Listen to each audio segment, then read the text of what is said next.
Good morning everyone. So we were discussing the Asia, the largest continent, for class 8th.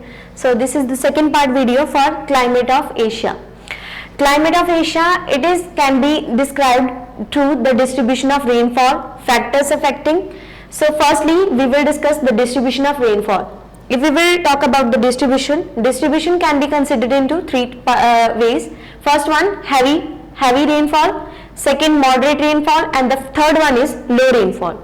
Heavy rainfall considered as the more than 200 centimeter rainfall, moderate between 100 to 200 centimeter, and the third one, the low rainfall, that considered below the 50 centimeter or less than 50 centimeter, or the areas of Asia which are getting these three main types of rainfall, which are they are considered as the rainfalling area. So for this purpose I will tell you one table over here in your book, page number 104. In that they have given the distribution of rainfall in Asia. The first one, the equatorial regions including Southeast Asia and southern face of Himalaya, they are getting very heavy rainfall, that is more than 200 centimeter. Next is the moderate rainfall for the areas of India, Southeast Asia, central and southern China, Philippines and Japan. And third one, which are getting very less rainfall, they are Central and West Asia, Siberia and plateaus of the Central Highlands. So these are the distributory areas of rainfall of Asia. Now the next thing is factors affecting the climate of Asia. The first one factor is latitude. In the latitude part, latitude is the distance from equator, is the most apparent geographical indicator of climate. If we will talk about the climate factor for the latitude form, we are getting this climate factor through the heat zones. There are three main heat zones are existent on the earth. First one, temperate zone, torrid zone and frigid zone. This is the example for you. If we will talk about the earth planet, suppose it's earth and the center part equator, which cut earth into two equal halves, the northern half and the below is southern half. In the northern half we are getting three zones, and below also southern part also three zones. The near to equator, the surface area near to equator, that are both are the heat zones of heat zones. Then next one is temperate on the upper side and below also, below the heat zone. And the last one, the polar area, north pole and south pole, both are the frigid zones. The latitudinal extent is also given on your book. The Arctic Circle or the North Pole, the frigid zone, that is 90 degree north to 66.32 north degree. Then the temperate zone, that is 23.5 to 66.32. Then the equator, that is only a 0 degree. Then the another one near to the Tropic of Cancer, the heat zone, that is 0 to 23.5 degrees south side. And below, after the heat zone, the third one, temperate, that from the 23.5 degrees south to the 66.32 degree south side. And the last one, the frigid zone, that from the 66.32 south to 90 degree south pole. So these are the three main heat zones of the earth.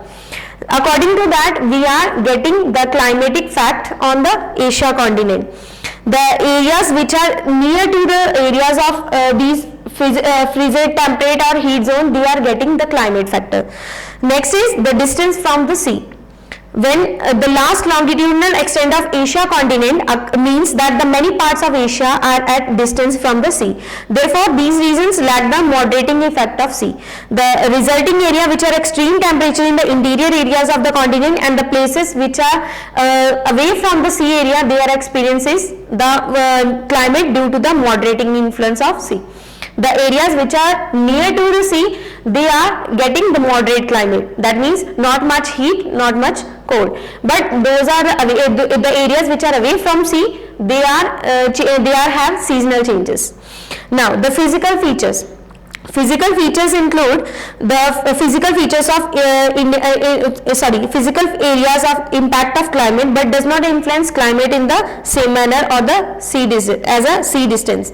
The Asian landmass is highly varied, and the continent continues many high mountain range which include Mount Everest and Himalayas. And the large mountain range are known to influence the precipitation patterns and mountain force incoming air to rise, and when air rises it cools and condenses. This leads to the formation of clouds and resulting in rain or snow that generally falls on the windward side of the mountain. And due to this reason, the windward side of the mountain experiences more rainfall than the leeward side. This effect on the leeward side of the mountain range is known as the rain shadow effect. I will give you example for the rain shadow.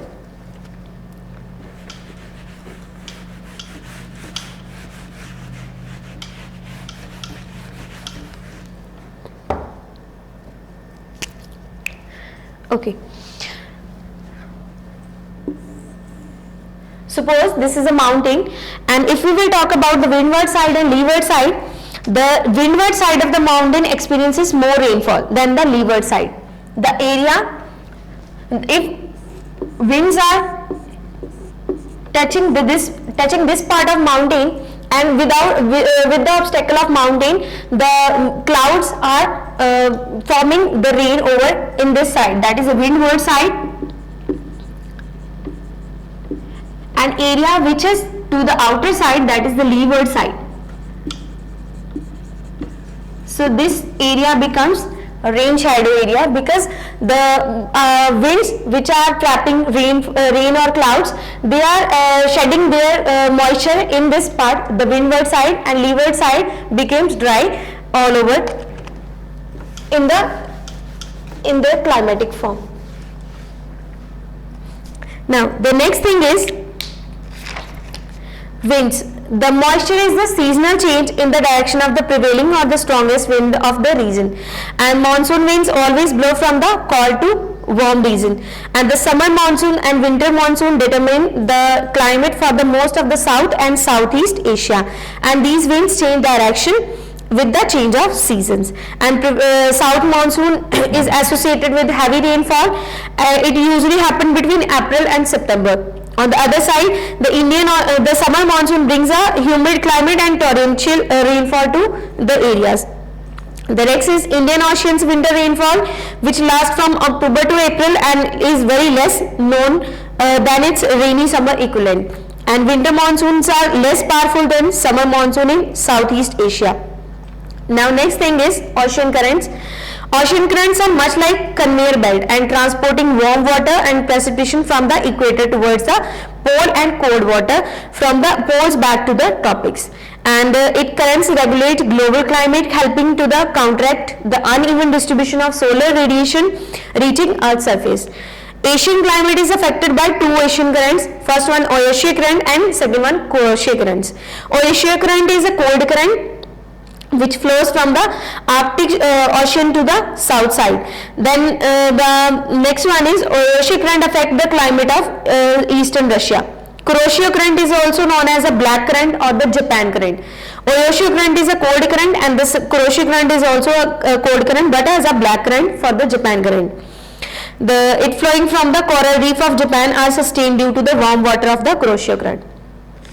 Now the next thing is the tundra climate. Tundra climate, the northeast part of Asia experiences tundra climate, and which includes a narrow belt on the Russian shores toward the north side. Tundra climate, taiga, Manchurian type, China type, mid-latitude desert type, temperate grasslands, Mediterranean climate, tropical desert climate, monsoon type climate and equatorial type of climate, all these are given on page number 110. In that they have given characteristics of natural vegetation. Along with that, the examples also given. First one, tundra climate. In this, the vegetation that can survive extreme cold condition that is existed, and it has vegetation only moss and lichen.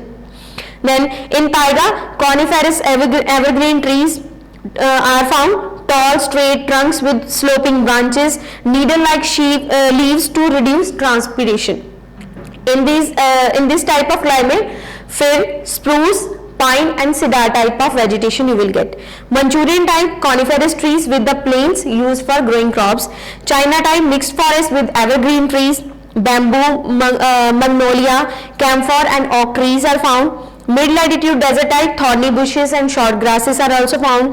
Like that, they have given description of all over here. If you will get any problem, you can ask me through this. Then wildlife. In wildlife, In Asia, it covers a vast area that reaches almost halfway around the earth from east to west. And Asia's wildlife is vast and varied as a landscape of continent. It contains some basic species of Asian animals like bacterian camels. Bacterian camels, they are having 2 humps on their back.